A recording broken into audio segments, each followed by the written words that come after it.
This video is all about self-compassion. So you will need some of this if you are to ever achieve a goal and make it stick. Self-compassion is essentially kindness towards yourself. Okay, so it's thinking about how you would treat the most important person in your life in a nurturing, caring way, by the way, and then reflecting that back on you. You know, we're very quick to come down hard on ourselves, judging ourselves for what didn't work, expecting more than what's actually possible, and then, you know, spiraling downwards, thinking that we'll never make it, we're never going to get there, you know, something wrong with us. We don't want to do that.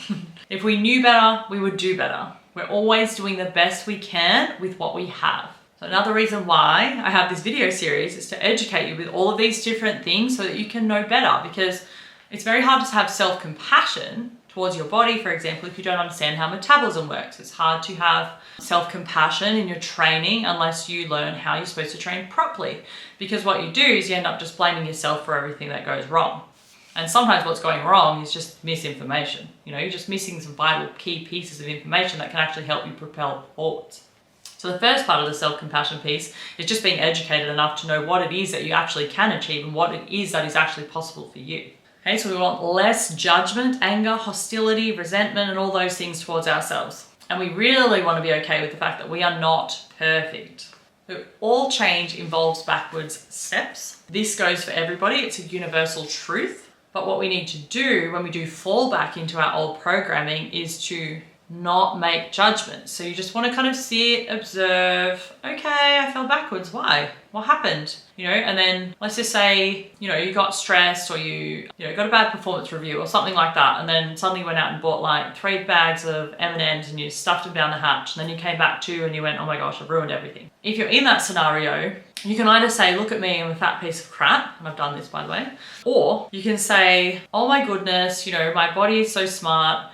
I felt unsafe, and my mechanism for when I feel unsafe that I learned as a child is to numb that with food. Or there's a physiological reason why you might have done that, which is when you get stressed out, your cortisol shoots through the roof, and you may have learned through your behavior as a child, again, not your fault, that by eating carbs, this cortisol can lower down, you know? So there's a lot of reasons, and here we're going like, you know, it's all my fault that I stuffed that up. I'm a piece of crap, I can't do it. And then we let that spiral stop us from getting, you know, back out into the world and achieving our goals.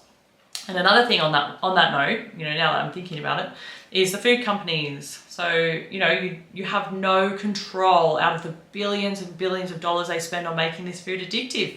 It's addictive. They put, you know, countless hours of science and technology into making the wrapper feel perfect, the color perfect, the font perfect, you know, the name, the taste, the flat, like all of this is orchestrated to override your hormones. Okay, so you didn't do anything wrong by smashing a bag of Tim Tams. Technically, they did. The only thing that you've done wrong is you're not taking the time out to learn to self-regulate, and you're not taking the time out to educate yourself to make better choices. You know, so self-compassion goes a long way. So self-sabotage, it is just a safety mechanism. You've gone too far in one direction, the body feels unsafe, or something external's happened and triggered you and you've reverted back because you feel unsafe. You're just doing what you're programmed to do. The best way to unravel this is really to observe what you are like in these situations and start taking forward steps to have a better language around yourself. And whether that involves getting educated, get a psychologist, find a counselor, join a support group, just do whatever it is that you have to do to start fostering compassion within yourself. It is really tricky to unwind. You know, it's taken me many years to do this, and my clients as well. We always do little activities where, you know, they tell me what they stuffed up and then I relanguage it for them and they go, oh, now that I think about it, you know, I just was upset all weekend for no reason. Like, exactly. You know, and my therapist does this for me where I'll say, I hate, you know, blah, blah about myself. And she'll go, yeah, but, you know, do you hate that? Or do you hate the thing that caused it? You know, I'm like, oh, right. I don't actually hate myself, you know, but I was in a spiral of 2 weeks of hating something about myself, not recognizing that's a safety mechanism, which is actually a blessing to me. So yeah, we want to unwind this one. Definitely more kindness and compassion towards yourself. If you don't have that, just observe, don't judge yourself, and seek help if you need it.